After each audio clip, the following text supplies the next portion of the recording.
Assalamualaikum warahmatullahi wabarakatuh. Nama saya Hidana dengan NIM 209250063. Saya akan mempresentasikan makalah dengan mata kuliah Perkembangan Kognitif Anak Usia Dini dengan dosen pengampu Dr. Ridwan SPSI MPSI. Di sini saya akan menjelaskan perkembangan kognitif anak usia dini dengan makalah teori kognitif Bloom dan implementasinya.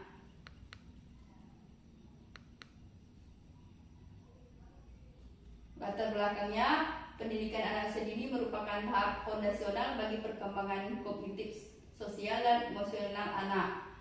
Pada fase ini diperlukan pengalaman belajar yang sesuai dengan kemampuan berpikir mereka. Teori kognitif Bloom menjadi salah satu dasar dalam merancang kurikulum karena menyediakan kerangka hierarki tujuan pembelajaran. Selanjutnya, di sini yang akan dijelaskan yaitu apa itu teori kognitif Bloom, bagaimana teori kognitif Bloom versi revisi, dan bagaimana pengimplementasian teori kognitif Bloom pada pembelajaran anak usia dini. Kemudian teori kognitif Bloom dikembangkan oleh Benjamin Bloom tahun 1956, seorang ahli psikologi yang meneliti proses berpikir dalam pembelajaran, digunakan secara luas di berbagai negara termasuk Indonesia. Selanjutnya,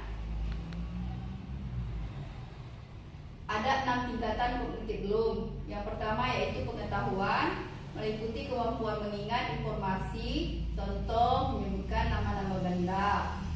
2. Pemahaman, kemampuan menjelaskan dengan kata sendiri, contoh anak-anak akan membedakan warna yang dia ketahui. Yang ketiga, penerapan, menggunakan konsep yang telah dipelajari dalam situasi nyata, contohnya berhitung dengan benda. Yang keempat yaitu analisis, yaitu kemampuan memecah informasi dan melihat hubungan, contohnya menggambarkan suatu peristiwa yang terjadi yang dialami oleh anak. Yang kelima yaitu sintesis, yaitu menggabungkan bagian menjadi bentuk baru, contoh merancang bangunan dari balok, puzzle. Dan yang keenam penilaian, yaitu mengevaluasi berdasarkan kriteria. Selanjutnya, teori kognitif Bloom versi revisi yang dikenalkan oleh Laurin Anderson dan Krathwohl memperbarui teori kognitif Bloom agar sesuai dengan perkembangan pendidikan modern. Revisi dipublikasikan tahun 2001 dan berfokus pada ranah kognitif dengan penggunaan kata kerja sebagai kategori. Kemampuan analisis dan sintesis disusun ulang, dengan sintesis diganti menjadi level menciptakan. Jumlah kategori tetap 6 tingkat, namun dengan struktur dan istilah yang diperbarui. 6 tingkatan teori kognitif Bloom versi revisi yaitu mengingat kembali informasi dasar, contoh menyebutkan nama tokoh, tempat, atau menghafal puisi. Kemudian memahami, menjelaskan informasi dengan kata sendiri, menafsirkan dan merangkum, contoh memberi contoh yang sesuai dengan apa yang diketahui oleh anak. Kemudian menafsirkan data sederhana, menerapkan, menggunakan pengetahuan untuk menyelesaikan tugas atau masalah baru, contoh menerapkan aturan tata bahasa, menggunakan rumus untuk memecahkan soal. Kemudian menganalisis, menguraikan, membandingkan dan melihat hubungan, dan memetakan struktur informasi, contoh membuat outline atau mengidentifikasi pola. Mengevaluasi, memberi penilaian atau keputusan berdasarkan kriteria, contoh memilih solusi terbaik, menentukan sumber energi terbaik. Kemudian berkreasi, yaitu menggabungkan informasi untuk menghasilkan sesuatu yang baru, contoh merancang dan membangun.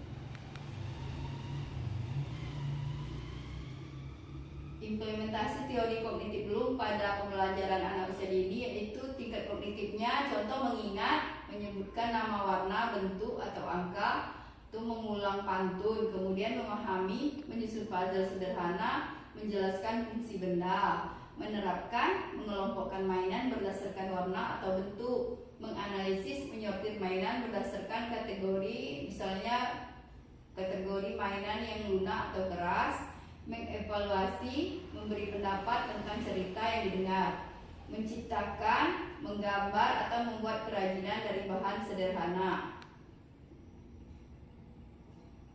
Manfaat dari teori kognitif Bloom yaitu sebagai sistem klasifikasi sasaran belajar, mengembangkan evaluasi pertanyaan pembelajaran, mengembangkan kegiatan dan menyusun soal evaluasi. Demikianlah kesimpulan dari teori ini menghasilkan tingkat kognitif dalam pembelajaran dari sederhana hingga kompleks. Revisi oleh Anderson dan Kurzweil memperbaharui istilah menjadi mengingat, memahami, menerapkan, menganalisis, mengevaluasi, berkarya. Ranah kognitif mencakup aktivitas mental dan berpikir siswa. Teori ini bermanfaat untuk menyusun tujuan belajar, merancang kegiatan, membuat soal dan mendukung diferensiasi pembelajaran. Demikianlah pemaparan dari saya. Terima kasih. Assalamualaikum warahmatullahi wabarakatuh.